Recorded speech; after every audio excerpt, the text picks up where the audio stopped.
Hi everybody, it's your girlie Ynnep. I'm going to be reviewing Pandemic by Richard C. Meyer and Renzo Rodriguez, and Do As You're Told, The Ballad of No by Richard C. Meyer and Kelsey Shannon. These are both Splatto comics I got off of Indiegogo, my first time back in a campaign, especially by Richard C. Meyer and his crew. And I had to do it.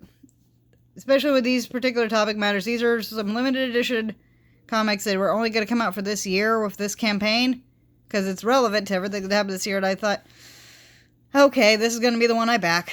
So here I am. Alright, I started reading them both last night. I finished them in about an hour. Pandemic, best artwork I've seen in a good while. I mean, this looks like something from an early 2000s Marvel comic, like high quality. Like, look at all that, dang, that detailing. The line art is beautiful. It's a really pretty comic. It's not showing up too good on the camera because it's pretty glary. But I loved it. The artwork was lovely. Story, though, didn't catch me quite as much as I thought it would. I mean, it's a pretty simple story on the surface. You know, we're all locked up. She's not. She's in the building. She's going between a bunch of stuff. And there's, like, some stuff going on here with world leaders and stuff possibly planning to exploit the pandemic, which, you know, I'm not on the whole thing about it being a government plan thing, but I do think a lot of companies and governments were exploiting it. Anyway, it's okay. Nothing much to write home about, in my opinion. Sorry. Now, this, however, this is what I fell in love with during this excursion into comics. This is Do As You're Told, The Ballad of No by Richard C. Meyer, Kelsey Shannon, and Harold Bamanis. I don't know who that is. They did the pinups, though. Anyway, yeah, this is about a psychotic contrarian who's at his asylum. He's just hanging out. He's at his mental hospital. It's burning to the ground from protesters. Like, I like that at certain points he does acknowledge the difference between the actual protesters, rioters, looters, that kind of thing. But, yeah.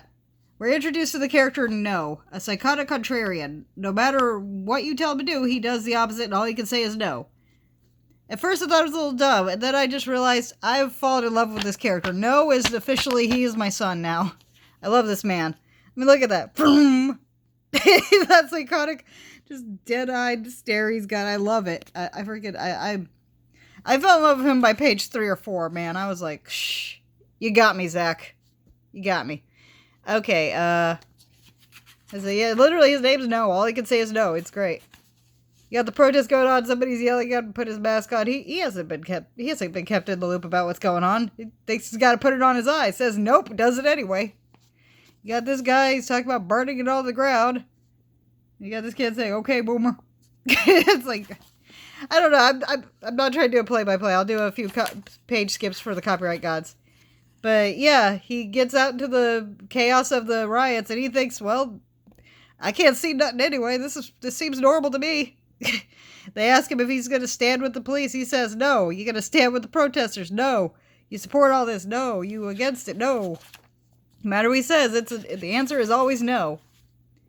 Then comes to the point where some other stuff's happening, and it's like, can he stay out of these fights and helping people? Just no.